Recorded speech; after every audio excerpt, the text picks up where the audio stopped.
My child started talking to someone who wasn't there. The first time I noticed it, I didn't think it meant anything. I was half asleep. I heard his voice through the wall and assumed he was dreaming. Kids talk in their sleep. That's normal. What wasn't normal was how clear his voice sounded. He wasn't mumbling. He wasn't laughing or crying. He was speaking slowly, like he was choosing his words. I stayed in bed and listened. "No," he said quietly. Then silence. Not the kind of silence where someone falls asleep again. The kind where someone is listening. "I can't," he said after a few seconds. Another pause. "You said I shouldn't." My heart started beating faster. I told myself it was nothing, that I was overreacting. Still, I got out of bed. The hallway light was off. The house felt colder than usual. His door was open. He was lying in bed, eyes open, staring at the ceiling. "Who are you talking to?" I asked. He didn't jump, didn't look surprised. "He comes when you sleep," he said. His voice was calm. Too calm. "Who comes?" I asked. "The tall man?" I felt a chill in my back. "There's no one here," I said. He shook his head slowly. "He's in the corner." I looked. The corner was empty. I forced a smile and sat on the edge of his bed. "It's just a dream," I said. "Go back to sleep." He closed his eyes without arguing. When I left the room, I told myself I was tired. That I imagined the pauses. That I imagined the fear. I lay back down. A minute later, I heard his voice again. "Yes," he whispered. I didn't sleep for the rest of the night. In the morning, he acted normal, ate breakfast, watched cartoons. I asked him again, "Who is the tall man?" He answered immediately. "He stands still. He doesn't like when you look at him." "Why?" I asked. "He waits." That word stayed with me, waits. That night, I stayed in his room longer than usual. I left the light on. I sat in a chair near the door. He fell asleep quickly. 10 minutes passed. Then his mouth moved. "He's here." My chest tightened. "Who's here?" I asked. He didn't look at me. "He says you shouldn't talk to him." "Why not?" "He says you don't know how to listen." I stood up and turned toward the corner. Nothing was there, but the air felt heavy, cold. I sat back down and told myself it was nothing. The next night it happened again, and the night after that, always the same pattern. He spoke, paused, answered. Never random words, never nonsense. One evening, I asked him what the tall man wanted. He thought for a moment. "He wants me to be ready." "Ready for what?" He shrugged. "He says you'll understand later." That night I heard footsteps, not from his room, from the hallway, slow, heavy. I opened my door. The hallway was empty, but the floor felt cold under my feet. The next morning, I found dirt near the front door, wet footprints, too big to be mine. I asked my son if the tall man walked around the house. He nodded. "He doesn't like shoes," he said. I stopped laughing at myself after that. I started checking the locks every night. I kept lights on. It didn't help. Things started moving. A chair turned toward the wall. A toy placed carefully in the middle of the floor. The closet door slightly open. I asked my son about it. He was bored, he said. One morning, I found a handprint on the wall in his room. High up. Too big. I stared at it for a long time. My son stood next to me. "He says you're starting to notice," he said. That night, my son didn't sound like himself. "You're making this difficult," he said. I froze. "What did you say?" I asked. He blinked. I didn't say anything. The lights flickered. I grabbed him and held him close. He started crying. "He's angry," he whispered. After that night, my son stopped talking during the day, completely. He wouldn't answer questions, wouldn't look at me. At night, I heard whispering, not from his room, from inside my head. "You're learning," the voice said. I knew then that the tall man wasn't there for my child. He was there because of me. After that night, the house stopped feeling like a place where people lived. It felt like a place that was being used. My son barely spoke during the day. When he did, his words were short, careful, like he was afraid of being overheard. I asked him simple questions. "Are you hungry? Do you want to watch something? Do you feel sick?" He would just nod or shake his head. Nothing more. But at night, he talked again. Not loudly, not clearly, just enough for me to hear him through the wall. I tried sleeping with my door open so I could see into the hallway. It didn't matter. The whispers didn't come from his room anymore. They came from everywhere, from the hallway, from the kitchen, from behind me when I was awake, always quiet, always patient. I started keeping a small lamp on all night. Darkness felt wrong now, heavy. One night, I heard my son laughing. That scared me more than the whispers. It was a soft, slow laugh. I walked to his room. He was sitting up in bed, smiling at the corner. "What's funny?" I asked. He looked at me. "He says you're almost ready." My blood ran cold. "For what?" I asked, my voice barely a whisper. He tilted his head. To listen. That night, I tried something different. When my son fell asleep, I stayed in his room. I didn't sit. I stood in the corner, where he said the tall man stayed. Nothing happened at first. The air was colder there. My own breath sounded deafeningly loud in the silence. Minutes passed, stretching into an eternity. Then I felt it. Pressure, not hands, not a physical touch. It was like something was standing too close, invading my personal space. I didn't turn around. I didn't dare to move. Then, I heard my son whisper from the bed behind me. "You're not supposed to be there." The lamp flickered violently. I fled the room, shaking uncontrollably. The next morning, I found something new. The mirror in the bathroom had a long, greasy streak across it, as if someone had dragged their fingers through thick steam, but the mirror was perfectly dry. The streak was still there, too high to be my son's. I wiped it away, my heart pounding.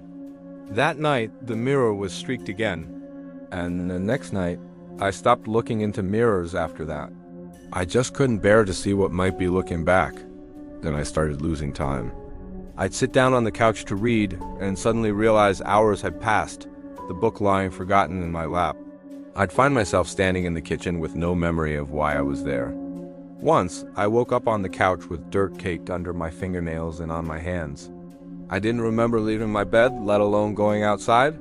My son started watching me closely now, his gaze unervingly mature, like he was the adult and I was the child.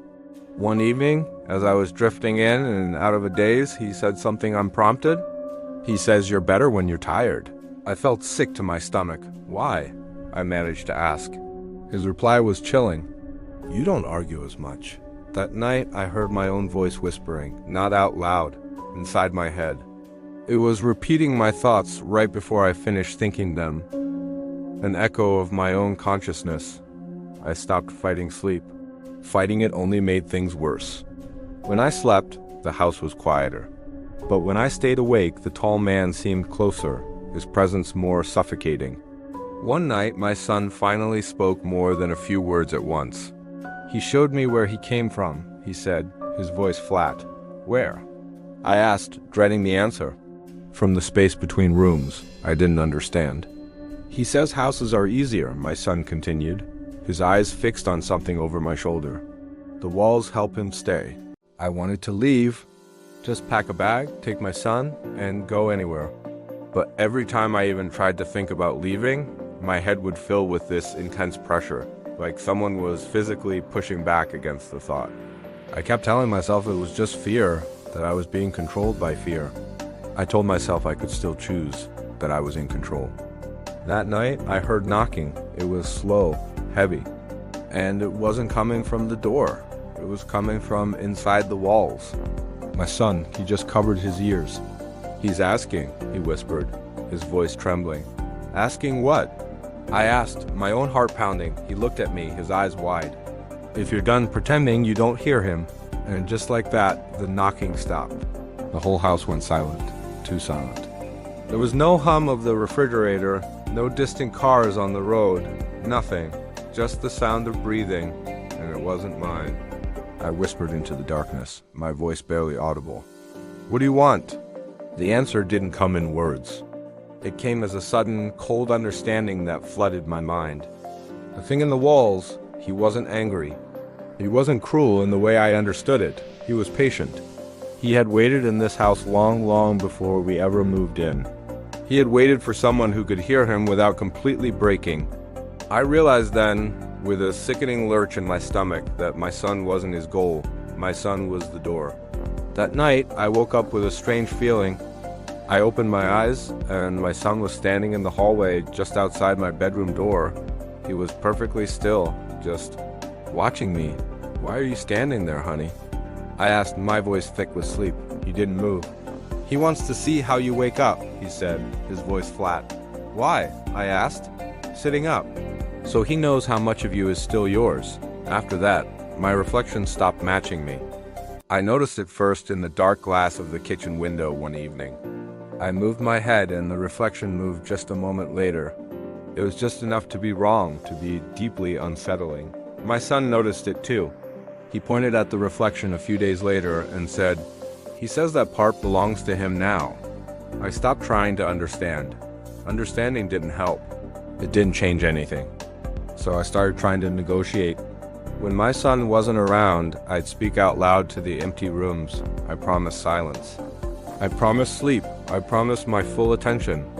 Whatever it wanted, but it was never enough. One night, I woke up standing in my son's room. I was in the corner, facing the wall. I had absolutely no memory of walking there. My son was awake in his bed, just looking at me. "He says this is how it starts," he whispered into the silent room. As he spoke, I felt something behind my own eyes, like fingers pressing forward, testing the boundaries. It was in that moment that I realized something far worse than fear. I wasn't losing control in some sudden, violent struggle. I was giving it away, piece by piece, slowly, almost voluntarily. And the tall man in the walls, he wasn't rushing. He never needed to. He had all the time in the world. After that night, I stopped trying to take control back. Not because I gave up, because I understood something important. The tall man never forced anything. He didn't grab. He didn't scream. He didn't threaten. He waited. Waiting was his strength. And the more I fought, the louder everything became. So I did what he wanted. I listened. I stopped turning on lights at night. I stopped checking corners. I stopped asking my son questions. The house grew quieter, not empty, just calm. My son started sleeping better. He smiled again during the day. That should have made me feel better. It didn't, because every night I felt less like myself. I would lie in bed and feel thoughts forming that weren't mine. Not commands, suggestions, simple ones. Don't move. Don't think too much. Just listen. Sometimes I heard breathing near my ear. Sometimes I felt pressure on my chest. Never pain. Never fear. Just presence. My son stopped talking to the tall man out loud. He didn't need to. One evening he looked at me and said, "He doesn't need me as much anymore." My stomach dropped. "What does that mean?" I asked. He looked at me with those old knowing eyes and said, "He says you're easier now." That night I dreamed of rooms inside the house that didn't exist. Hallways that bent the wrong way. Corners that felt deeper than they should. In the dream, I stood in one of those corners, and I fit there perfectly. I woke up standing, not in my bedroom. In the hallway, facing the wall, my nose almost touching it. I didn't remember getting there. Behind me, my son stood quietly. "He says you're doing great," he whispered. I started losing pieces of time every day. Small pieces at first, minutes, then hours. I would find doors open. Chairs moved. Notes written in my handwriting that I didn't remember writing. Simple notes. "Don't forget. Be patient. Listen." One morning, I found a longer note on the kitchen table.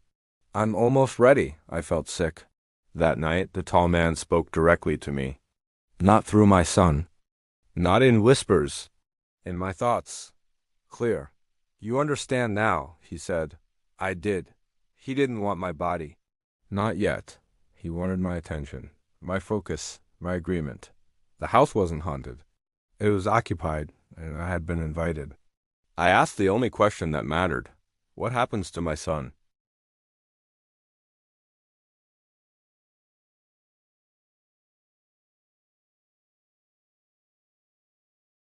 If I agree, will he be safe?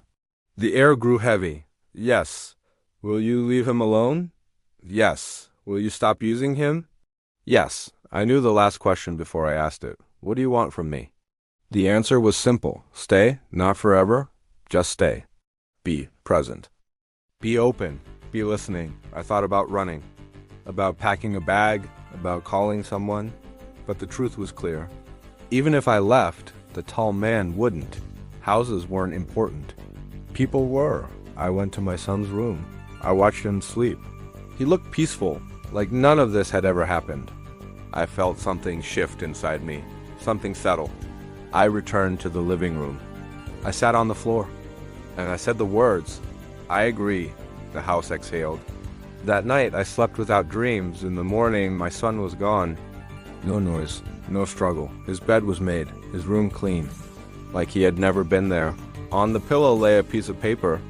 In my handwriting, "Thank you for understanding." I didn't scream. I didn't cry. I felt empty. Later, I realized that was the point. Days passed. People asked where my son was. I told them he was with family. They accepted it. Everyone accepts simple answers. At night, I talk now, not out loud, inside. I listen. Sometimes the tall man shows me how to stand, how to face corners, how to be still. I'm learning to fit. The house feels right now, balanced. Sometimes late at night, I hear a child's voice in the distance. Not afraid, just curious. I don't answer. That part of me is already gone, because now, when the tall man waits, he waits with me.